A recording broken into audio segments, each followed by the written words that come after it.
4절입니다. 여호와께서 이스라엘 족속에게 이와 같이 말씀하시기를 너희는 나를 찾으라 그리하면 살리라. 베델을 찾지 말며 길갈로 들어가지 말며 브엘세바로도 나아가지 말라.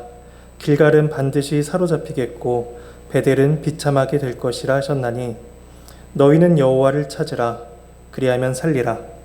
그렇지 않으면 그가 불같이 요셉의 집에 임하여 멸하시리니 베델에서 그 불들을 끌 자가 없으리라. 정의를 쓴 쑥으로 바꾸며 공의를 땅에 던지는 자들아, 묘성과 삼성을 만드시며 사망의 그늘을 아침으로 바꾸시고 낮을 어두운 밤으로 바꾸시며 바닷물을 불러 지면에 쏟으신 이를 찾으라. 그의 이름은 여호와이시니라. 그가 강한 자에게 갑자기 패망이 이르게 하신즉 그 패망이 산성에 미치느니라. 하나님의 말씀입니다. 하나님께 감사합니다. 사람의 인생 가운데 가장 슬프고 또 가장 침울한 것이 있다면 그것은 장래일 것입니다. 장래는 인간의 힘으로 어찌할 수 없는 죽음을 가장 가까이에서 경험하는 시간이기 때문입니다. 그래서 장래는 모든 것의 끝이며 삶의 모든 것으로부터의 단절이라고 여겨지곤 합니다. 그래서 그곳에는 슬픔과 눈물, 또 슬픈 노래만이 가득합니다.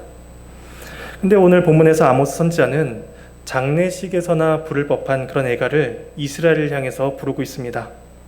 이것은 앞으로 하나님께서 이스라엘을 향해 베푸실 일이 이스라엘의 죽음을 가져온다는 것을 보여주는 것이었습니다.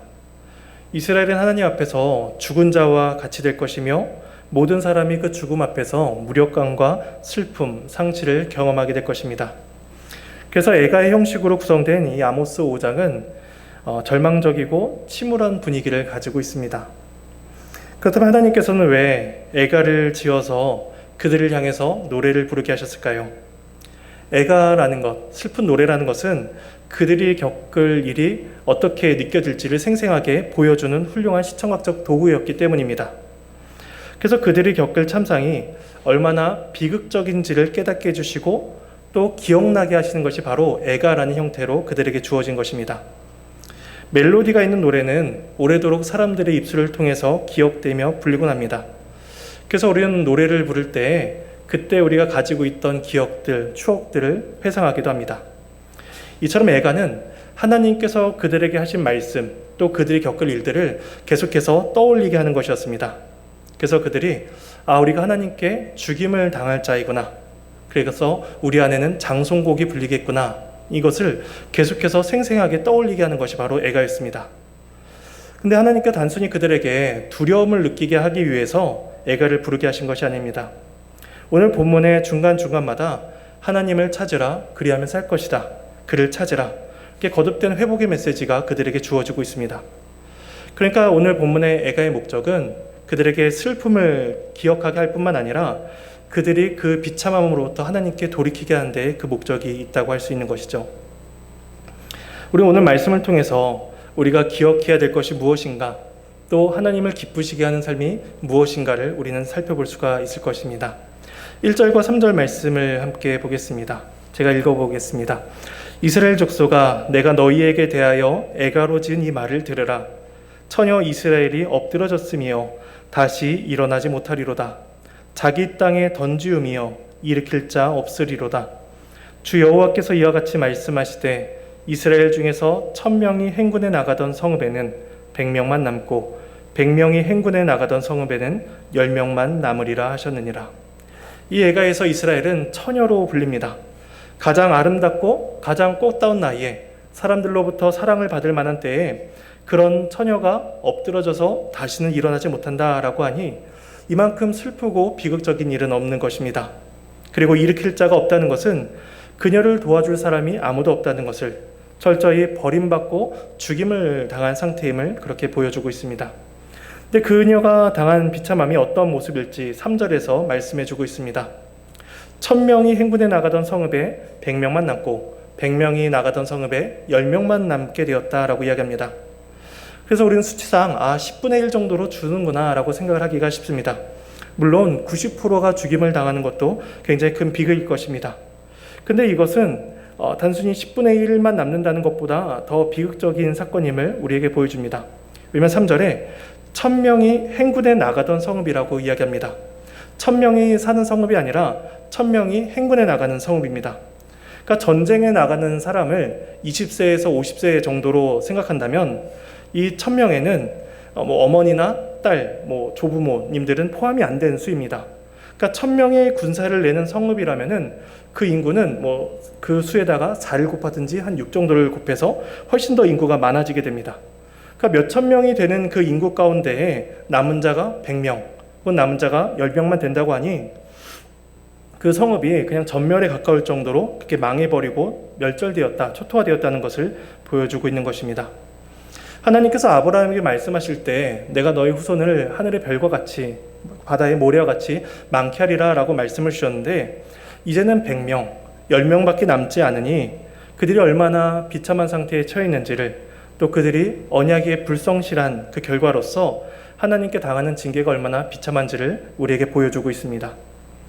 오늘 본문 끝부분인 16절과 17절에서도 애가를 그렇게 부르고 있습니다. 16절, 17절입니다. 그러므로 주 만군의 하나님 여호와께서 이와 같이 말씀하시기를 사람이 모든 광장에서 울겠고 모든 거리에서 슬프도다 슬프도다 하겠으며 농부를 불러다가 애곡하게 하며 울음꾼을 불러다가 울게 할 것이며 모든 포도원에서도 울리니 이는 내가 너희 가운데로 지나갈 것임이라 여호와의 말씀이니라.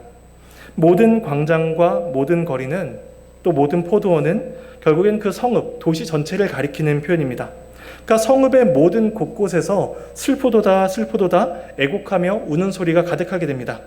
누가 이러한 애곡을 할까요? 농부와 울음꾼이라고 이야기합니다.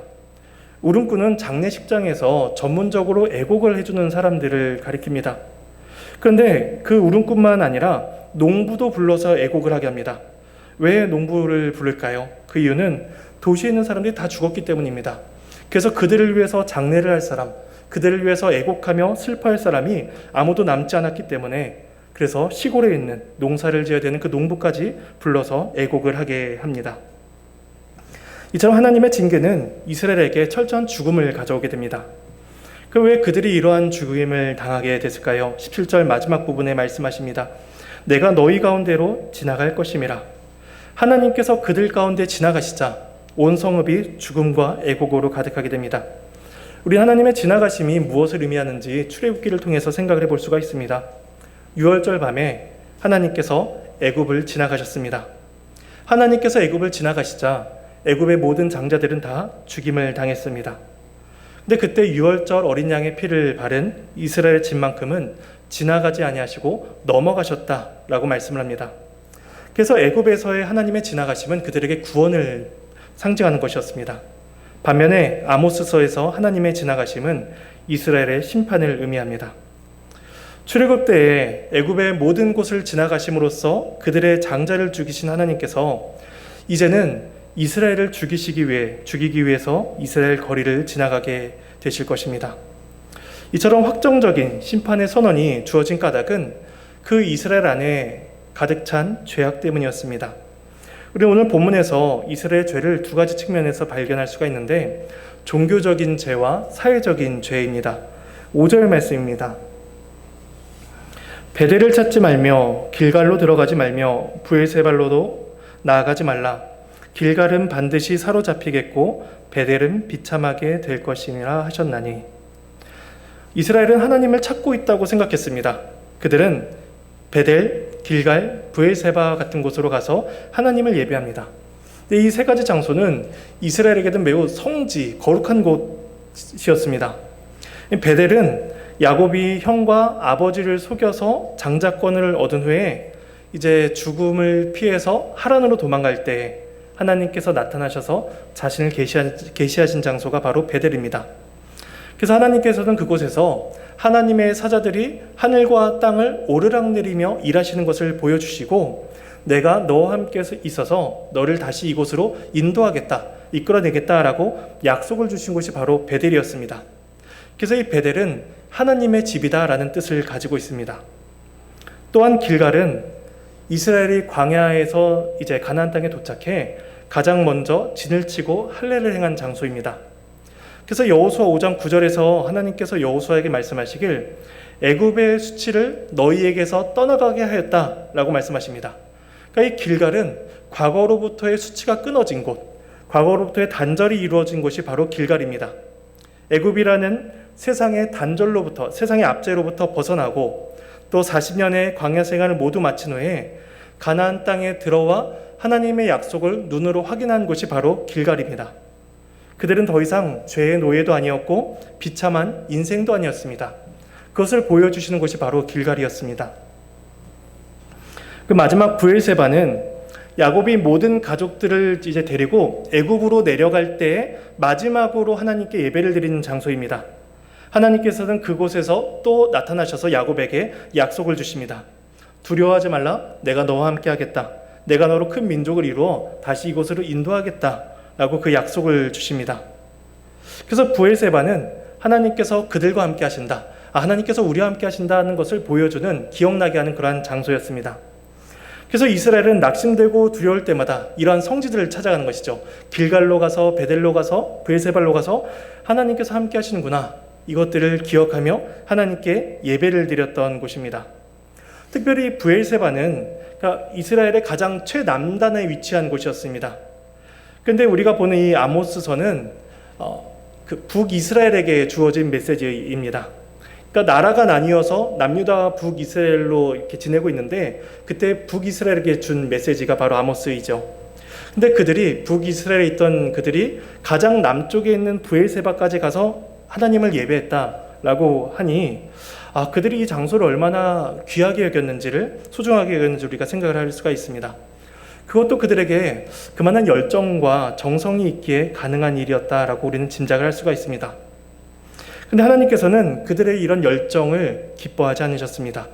본문 앞에 4장 4절과 5절을 보시면은 이렇게 말씀을 합니다. 아모스 4장 4절과 5절입니다. 제가 읽어보겠습니다. 너희는 그리고 중간에 베델 부분을 제가 빼고 읽겠습니다. 너희는 아침마다 너희 희생을 3일마다 너희 11조를 드리며 누룩 넣은 것을 불살라 수은제로 드리며 낙헌제를 소리내어 선포하려무나 이스라엘 자손들아 이것이 너희가 기뻐하는 바니라 주 여호와의 말씀이니라. 4절에서 범죄하며 죄를 더하며 라는 이 표현만 빼고 읽는다면 이스라엘의 신앙생활은 너무나 완벽해 보입니다. 그들은 아침마다 하나님께 희생제사를 드리고 3일마다 11조를 드리며 수은제와 낙헌제와 같은 감사제를 하나님께 올려드렸습니다. 그러니까 그들은 자신들의 예배 형태, 신앙생활에 굉장히 만족하면서 사는 사람들이었습니다. 근데 하나님께서는 그들의 행위가 범죄를 더하고 죄를 더하는 것이다 라고 4절에서 말씀을 하십니다. 왜냐하면 그들의 내면적인 동기, 하나님께 나아가는 그들의 내면의 동기가 잘못되었기 때문입니다. 그들은 그곳에만 간다면, 그리고 그곳에 가서 헌금을 드리고 하나님께 예배를 드린다면 자신들의 안녕과 평안을 보장받을 수 있다고 생각했습니다. 그곳에 가서 제사를 드리면 불확실한 미래가 확실해지고 그곳에서 기도만 드린다면 모든 어려운 난국을 타개할 수 있을 것이다 라고 생각한 것입니다. 근데 이것은 사실 기독교가 아니어도 다른 모든 종교에서 찾아볼 수 있는 모습들입니다. 헌금을 드리면, 예식에 참여한다면 자신들이 원하는 것을 얻을 수 있다. 노력을 해라. 정성을 들이라. 이것은 모든 종교에서 이야기하는 것입니다. 이처럼 이러한 이스라엘의 예배 형태 신앙생활들은 그들의 예배의 대상이 하나님이 아니었음을 보여주는 것입니다. 그들에게 신은, 그들에게 하나님은 그저 자신들이 원하는 복을 주시는 분에 불과했습니다. 그러니 그들이 예배하러 나아가면 나아갈수록 그곳이 길갈이든 베델이든 어디든 그들은 자신의 죄를 더할 뿐이었습니다. 그런데 이스라엘의 죄는 이렇게 종교적인 면에서만 나타나지 않았습니다. 신앙이 잘못된 형태로 지속되자 그 죄는 사회적인 면에서 또한 나타나게 됩니다. 오늘 본문 5장 10절 말씀입니다. 무리가 성문에서 책망하는 자를 미워하며 정직히 말하는 자를 싫어하는도다. 성문은 재판이 이루어지는 장소입니다. 그러니까 사람들이 어떤 문제를 가지고 이제 억울한 일을 당하고 있다면 재판관, 성문 앞으로 가서 이제 올바른 판결을 받는 곳이 바로 성문이었습니다. 그래서 이스라엘에게 있어서 성문이란 그 성의 의로움이 존재하는가, 존재하지 않는가, 그것을 가장 이렇게 쉽게 판가름해주는 시금석과 같은 장소였습니다.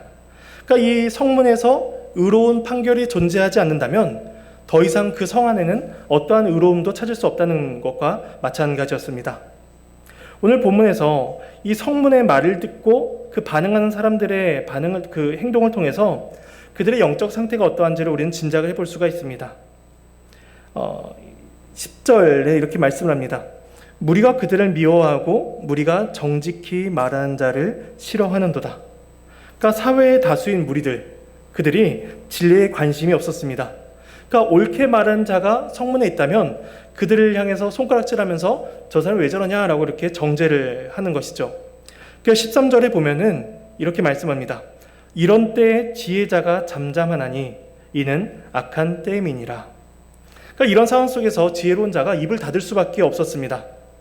적어도 옳은 사람, 사회가 불의하다고 할지라도 적어도 옳은 소리를 한마디라도 하는 사람이 있다면 그 사회에는 그나마 소망이 있다고 할 수가 있을 것입니다. 그런데 아무리 외쳐도 그 사회에는 소용이 없다라는 것을 깨닫게 된다면 지혜자의 목소리가 사라지게 됩니다. 그러니까 지혜자마저도 잠잠한다라는 것은 그 지혜자가 그 불의한 세계 속에서 입을 닫아버린 것을 이야기합니다. 의가 상실되고 불의가 횡행하는 사회가 되어버린 것입니다. 그때는 악한 때이다라고 13절에서 말씀을 합니다. 그러면 사람들의 관심이 어디에 있었기 때문에 이런 모습들이 나타나고 있을까요? 11절 중반부에서 그들의 관심이 나타납니다. 다듬은 돌로 집을 건축하고 아름다운 포도원을 가꾼도다. 이때 다듬은 돌이라는 것은 오늘날 고급스러운 집이라고 보시면 됩니다. 그러니까 굉장히 크고 아름답게 꾸며진 좋은 집에 사는 것이죠. 그리고 아름다운 포도원을 가꾸면서 거기서 맛 좋은 포도주를 마시려고 하는 것, 거기에 이스라엘 모든 관심이 쏠려 있었습니다. 그러니까 이 모습은 사실 오늘날 모습과 오늘날 문화와 굉장히 유사해 보입니다. 요즘 사람들의 주된 관심이 어디에 있을까요? 어디에 사는가 있습니다. 그 사람이 어떤 동네, 어떤 아파트, 어떤 집에 살고 있는가, 그러니까 무엇을 먹고 마시면서 어떤 문화생활을 하는가, 이런 것에 온통 사람들의 관심이 쏠려 있습니다. 그래서 한동안 사회에서 욜로라는 말도 등장을 했습니다. 한 번뿐인 인생, 멋진 곳에 살고 멋지게 살아야 되지 않겠는가? 사람들은 그렇게 생각합니다. 그러니까 이러한 사람들의 모습은 그냥 오늘날 21세기 사람들의 모습을 대변하는 것이 아니라 그냥 어느 시대, 어느 문화권에 있는 사람들이나 다 갖는 태도였던 것이죠. 얼마나 잘 먹고 얼마나 잘 사는가. 그 다음에 이스라엘이 어떻게 이렇게 다듬은 좋은 집에 살 수 있었을까요? 또 아름다운 포도원을 그렇게 가꿀 수가 있었을까요? 11절과 12절에서 그들의 그 이유에 대해서 말씀을 합니다. 11절입니다. 너희가 힘없는 자를 밟고 그에게서 미래의 부당한 세를 거두었은즉. 또 12절입니다. 너희는 의인을 학대하며 뇌물을 받고 성문에서 가난한 자를 억울하게 하는도다. 그들이 모든 부를 독식할 수 있었던 것, 그래서 좋은 집에서 좋은 것을 먹고 살 수 있었던 이유는 가난하고 연약한 자들의 것을 착취하고 그렇게 빼앗았기 때문입니다. 그래서 그들은 좋은 집에 살 수만 있다면, 좋은 것을 누릴 수만 있다면 약한 자들을 압제하는 것을 아무런 문제도 삼지 않았습니다. 그래서 하나님은 그런 자들을 향해서 7절에서 이렇게 말씀하십니다. 정의를 쓴쑥으로 바꾸며 공의를 땅에 던진 자들아. 이때 쓴쑥이라는 것은 먹기에 괴로운 식물을 이야기합니다.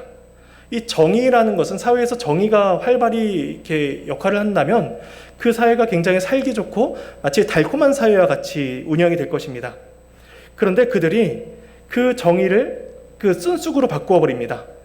달기 좋았던 그 정의를 먹기에 굉장히 괴로운 것으로 바꾸어 버리는 것이죠. 그리고 공의를 땅에 던진다라는 것은 어떤 것을 땅에 던져서 내팽개치는 그런 상태를 뜻합니다. 항아리를 던지면 그 항아리가 산산이 깨져버려서 아무런 역할을 할 수가 없듯이 공의를 던져버려서 산산조각 내어 그것이 아무런 역할도 할 수 없도록 그렇게 만들어버린다는 것입니다. 그럼 어떻게 불의한 재판관들이 어떻게 이렇게 재판을 굽게 하고 그 정의를 순수으로 바꿀 수가 있었을까요? 그들은 자신들이 하나님의 법보다 더 위에 존재한다고 생각했습니다. 자신이 법을 잘 알고 있고 자신이 그 법을 가지고 판결을 내리니 자신이 법보다 더 상위에 있다라고 그렇게 생각을 하는 것이죠. 그런데 그들이 간과하고 있었던 한 가지 사실이 있습니다. 그 법을 주신 분이 누구냐는 것입니다. 가장 정의롭고 가장 공의로운 그 법을 주신 분이 누구냐 하는 것이죠. 이스라엘에게 있어서 율법은 하나님께서 하나님의 성품을 쫓아 주신 법이었습니다. 그리고 세상의 법들은 사회의 그런 필요에 따라서 논의되고 또 입법화되었지만 그래도 그 법 또한 하나님께서 이 세상을 다스리기 위한 공의의 요소가 담겨 있습니다. 그래서 부패한 인류가 법을 오용하고 그 법을 악용하고 있을 뿐이지 사실 그 법 자체에는 하나님께서 이 사회를 다스려 가시는 그 일반 은총의 그러한 선과 의를 담고 있다라고 말할 수가 있는 것이죠. 그러니 율법이나 사회 모든 법이나 다 공의로우신 하나님의 속성을 담고 있다라고 우리는 생각을 할 수가 있습니다. 그런데 이 불의한 재판관들, 공의를 굽게 한 자들은 그 사실을 기억하지 않습니다. 자신이 그 법보다 더 위에 있다라고 생각하니까 그 법을 주신 하나님을 두려워하지 않는 것이죠. 그들은 하나님을 가볍게 여겼습니다. 그리고 이러한 태도가 이스라엘 사회에 만연해 있었습니다. 그렇다면 하나님께서 그러한 이스라엘 향해서 원하시는 것이 무엇이었을까요? 왜 하나님은 선지자로 하여금 그들에게 장송곡을 부르게 하시고 또 그 죄를 낱낱이 드러나게 하실까요? 그 이유는 딱 한 가지입니다. 회개하고 돌아오라는 것입니다. 회개하고 돌아오면 용서를 베푸시고 하나님은 생명을 주시기 때문입니다. 에스겔서 33장 11절에서는 죄인을 향한 하나님의 선하심이 어떠한가 잘 담겨 있습니다. 제가 읽어드리겠습니다. 너는 그들에게 말하라. 주 여호와의 말씀이니라. 나의 삶을 두고 맹세하노니 나는 악인이 죽는 것을 기뻐하지 아니하고 악인이 그의 길에서 돌이켜 떠나 사는 것을 기뻐하노라. 이스라엘 족속아 돌이키고 돌이키라. 너희 악한 길에서 떠나라. 어찌 죽고자 하느냐 하셨다 하라. 사람들은 보통 권선징악이 이루어지는 것을 볼 때 만족감을 느낍니다. 그래서 드라마에 나오는 모든 악한 배역들은 결국에는 드라마가 끝날 즈음에는 다 그에 마땅한 보응을 받으면서 이제 해피엔딩으로 그 드라마가 끝나곤 합니다. 그래서 악인이 잘 되고 착한 사람이 망하면서 끝나는 드라마는 거의 없습니다. 이처럼 악인이 벌을 받고 선인이 복을 받는 것은 마땅한 원리이기도 합니다. 그런데 에스겔서에서 말씀하신 하나님의 선하심과 하나님의 긍휼하심은 굉장히 신비롭다는 것을 우리가 발견하게 됩니다. 하나님은 악인이 죽는 것을 기뻐하지 아니하신다라고 말씀합니다. 오히려 그들이 회개하고 돌이켜 하나님께 나오는 것을 기뻐하십니다. 아무리 악한 자라고 할지라도 그리스도의 구속의 은혜 안에서 용서받지를 못할 자가 없기 때문입니다. 그래서 하나님은 회개하고 돌이켜라. 내가 그것을 기뻐한다. 라고 그렇게 말씀해 주고 계십니다. 그래서 오늘 본문을 보더라도 이스라엘의 악행이 낱낱이 드러나고 그들에게 죽은 자에게 들려질 만한 그러한 장송곡, 애가가 그들에게 들려질 만큼 그들의 죄는 확정적이었고 그들의 심판은 확정적으로 주어진 것이었지만 그럼에도 그들이 돌이키기만 한다면 하나님께 나오기만 한다면 하나님께서 그들에게 생명을 주시겠다라고 약속을 주십니다. 오늘 본문에서 그러한 이스라엘을 향한 하나님의 사랑과 하나님의 애달픔이 굉장히 선명하게 나타나고 있습니다. 4절 말씀해 보시면 너희는 나를 찾으라 그리하면 살리라 라고 말씀하십니다. 또한 6절 말씀해 보시면 너희는 여호와를 찾으라 그리하면 살리라. 또한 8절 마지막 부분에 보시면 찾으라 그의 이름은 여호와이시니라. 또 14절과 15절에도 또한 살려면 선을 구하라 라고 그렇게 말씀하십니다. 그러니까 하나님의 한 가지 답은 하나님을 찾으면 산다는 것입니다. 그러니까 참된 신앙은 하나님께 나아가는 것이고 하나님을 찾는 것입니다. 이스라엘은 이렇게 대답할지도 모릅니다. 하나님, 우리가 얼마나 하나님을 열심히 찾았습니까? 베델에도 가고 길갈도 가고 얼마나 많은 헌금과 열심을 하나님께 올려드렸습니까? 우리 하나님을 찾았습니다. 그들은 그렇게 하나님께 반박을 할지 모릅니다. 그런데 하나님께서는 그들에게 이렇게 말씀하신 것과 같습니다. 그렇지 않다. 너희들은 여호와인 나를 찾은 것이 아니라 너희들이 원한 신을 찾은 것뿐이다. 너희들이 만들어낸 신, 그 신을 너희들은 찾은 것뿐이다. 그러니 너희들이 찾은 신을 찾지 말고 이제는 여호와인 나를 찾으라. 그렇게 말씀해 주신 것과 같은 것이죠. 그렇다면 이스라엘이 어떻게 하나님께 나아갈 수가 있을까요? 그들이 길갈이 아니라 진정한 하나님을 찾는 방법은 무엇일까요? 우리 오늘 말씀 가운데 하나님께 나아간다, 하나님을 찾는다는 말의 의미가 무엇인지 두 가지를 통해서 생각을 해볼 수가 있습니다. 첫 번째로 하나님이 어떤 분이신가를 아는 것입니다. 7절, 8절, 9절에서는 갑자기 하나님이 어떤 분이신가를 말씀합니다. 애가와 그들의 죄에 대해서 말씀하시다가 왜 갑자기 하나님에 대해서 말씀하실까요? 우리 8절과 9절을 한번 읽어보도록 하겠습니다. 묘성과 삼성을 만드시며 사망의 그늘을 아침으로 바꾸시고 낮을 어두운 밤으로 바꾸시며 바닷물을 불러 지면에 쏟으시는 이를 찾으라. 그의 이름은 여호와시니라. 그가 강한 자에게 갑자기 패망이 이르게 하신즉 그 패망이 산성에 미치느니라. 갑자기 하나님께서 하나님이 어떤 분이신가를 말씀하십니다. 그 까닭은 하나님의 어떤 분이신가를 아는 자에게 또 하나님이 어떤 분이신가를 알고 어떻게 여기는지에 따라서 우리들의 신앙생활이 달라지기 때문입니다. 하나님을 만들어낸 신처럼 여긴 자들은 하나님을 가볍게 여깁니다. 왜냐하면 자기들이 얼마든지 하나님을 바꾸고 조작할 수 있기 때문입니다. 자신들이 원했던 신이 이렇지 않다면 또 다른 형태의 하나님의 신을 또 만들어냅니다. 그러니까 그들은 하나님을 조종하는 것이죠. 그런데 하나님께서 창조주가 되시며 하나님께서 모든 만물을 다스리시는 분이라는 것을 기억을 한다면 우리는 그 하나님의 어미로우심과 하나님의 영광 앞에 엎드릴 수밖에 없습니다. 그래서 이 순간에 하나님께서는 자신이 어떤 분이신가를 말씀해 주십니다. 묘성과 삼성을 만드신다, 이렇게 말씀하시죠. 사람들은 묘성과 이 삼성, 이 별자리가 계절을 바꾸는 별자리라고 생각했습니다. 그래서 묘성이 뜨면 봄과 같이 따뜻한 열기가 느껴지고 삼성이 뜨면 차가운 냉기가 임한다라고 생각했습니다. 그래서 하나님께서는 그 별을 만드셨다라고 이야기합니다. 만드셔서 주관하게 하시고 또 낮과 밤을 바꾸시고 또 하늘에서 비가 내리게 하십니다. 그러니까 하나님은 이 8절에서 나타난 하나님은 창조하시고 모든 만물을 다스리시는 주관자가 되시는 것이죠. 그래서 하나님은 그 피조물인 이스라엘 앞에 창조주이시며 섭리주이신 하나님께 나아가라 라고 말씀하고 있습니다. 또한 9절에서도 하나님이 어떤 분이신지를 말씀합니다. 9절에서 하나님은 역사의 주관자로서 나타나십니다.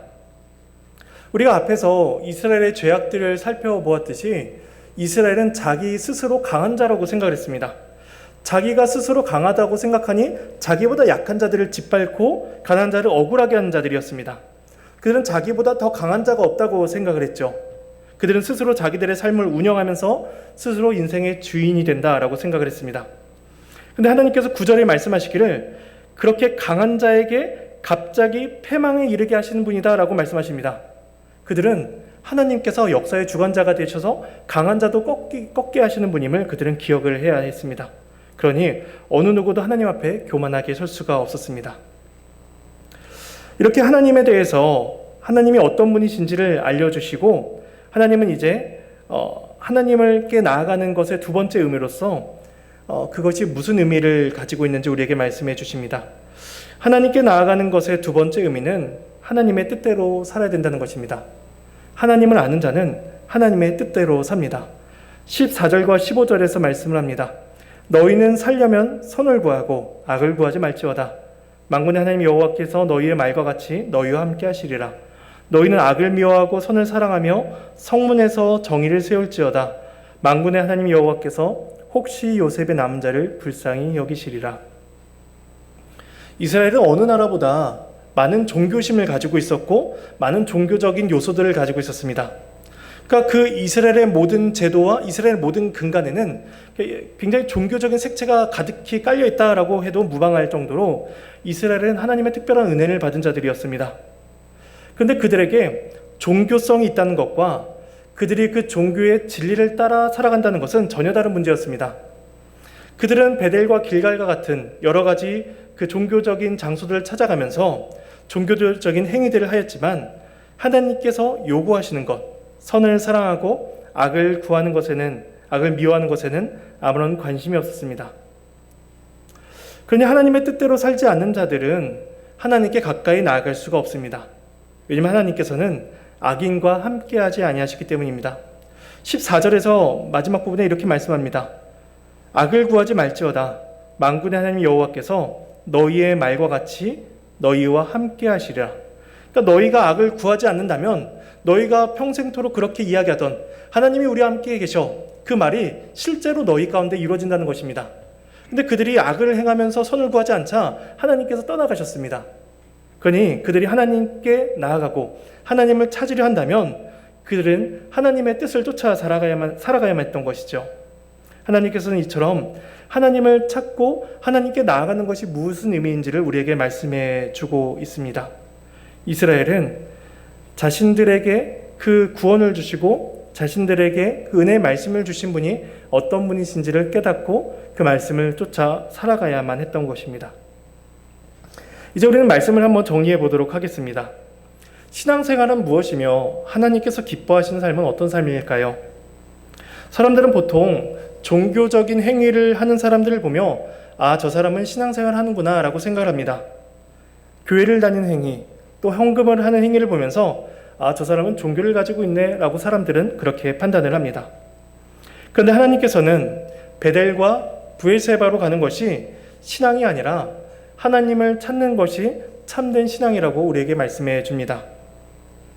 참된 신앙이라는 것은 하나님께서 말씀 가운데 계시해 주신 그 하나님이 어떤 분이신가를 아는 것입니다.